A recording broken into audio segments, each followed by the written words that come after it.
बच्चा माँ के गर्भ से निकलकर जैसे ही बाहर आता है तुरंत ही रोना शुरू कर देता है। वह ऐसा तकलीफ में करता है या कोई और कारण भी है जिसे हम समझ नहीं पाते।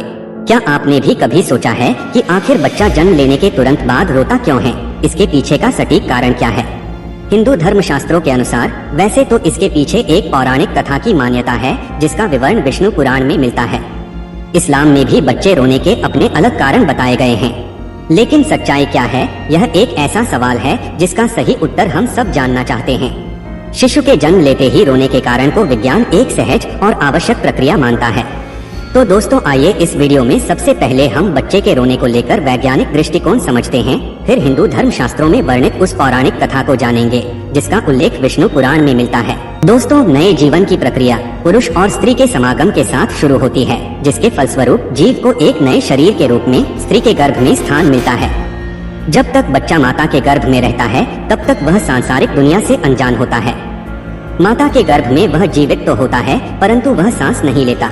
उसके शरीर को खाना पीना इत्यादि माँ से जुड़ी गर्भनाल से प्राप्त होता रहता है। बच्चे के फेफड़े तो बन जाते हैं लेकिन वह प्रयोग में नहीं रहते।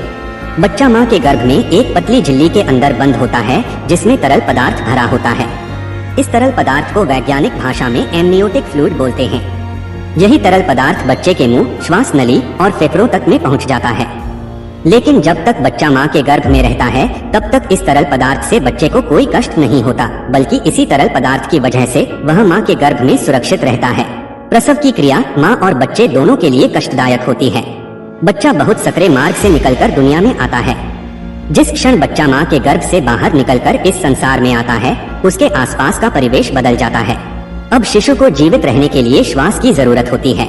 शिशु के फेफड़े प्रथम बार काम करना शुरू करते हैं, लेकिन फेफड़ों में वही तरल पदार्थ पहले से ही भरा होता है जिसे बाहर निकालना बच्चे के स्वास्थ्य के लिए बहुत जरूरी होता है।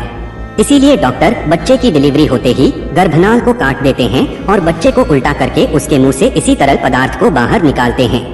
ऐसी असहज स्थिति में बच्चा प्रथम बार रोता है। रोने की प्रक्रिया के दौरान बच्चा एक गहरी सांस लेता है जिससे हवा फेफड़े के अंदर प्रवेश करती है और फेफड़े में भरा तरल पदार्थ बाहर निकल जाता है। इसलिए बच्चे का प्रथम बार रोना बच्चे के स्वस्थ होने का संकेत होता है। अगर बच्चा स्वयं से नहीं रोता तो डॉक्टर बच्चे की पीठ पर हल्के हाथ से थपकी लगाकर उसे रुलाने का प्रयास करते हैं, जिससे फेफड़ों में हवा जा सके और तरल पदार्थ बाहर आ सके। बच्चे के दिमाग को सही ढंग से काम करने के लिए एवं बच्चे के शरीर को सुचारू रूप से कार्य करने के लिए ऑक्सीजन की जरूरत होती है। जिन बच्चों के फेफड़े से तरल पदार्थ नहीं निकल पाता उनके फेफड़े में पर्याप्त हवा नहीं पहुंच पाती। ऐसा होना बच्चे के जीवन के लिए खतरा होता है और दिमाग को पर्याप्त ऑक्सीजन न मिल पाने के कारण उन्हें किसी प्रकार की मानसिक बीमारी भी हो सकती है। तो दोस्तों, यह बातें थी विज्ञान की। आइए अब जानते हैं पैदा होते ही बच्चे के रोने को लेकर धर्म ग्रंथों में क्या लिखा है।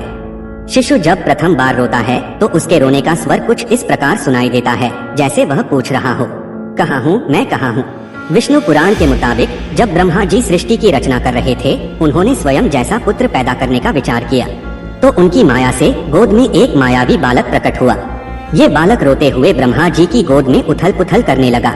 जब ब्रह्मा जी ने उस बालक से इसकी वजह पूछी तो उस बालक ने प्रश्न किया, मैं कौन हूँ, मैं कहाँ हूँ, मेरा क्या नाम है। इस पर ब्रह्मा जी कहते हैं कि पैदा होते ही तुमने रोना शुरू कर दिया, इसलिए मैं आज से तुम्हारा नाम रुद्र रखता हूँ। ऐसी मान्यता है कि इस बच्चे के जन्म से पहले किसी बच्चे ने रोना शुरू नहीं किया था।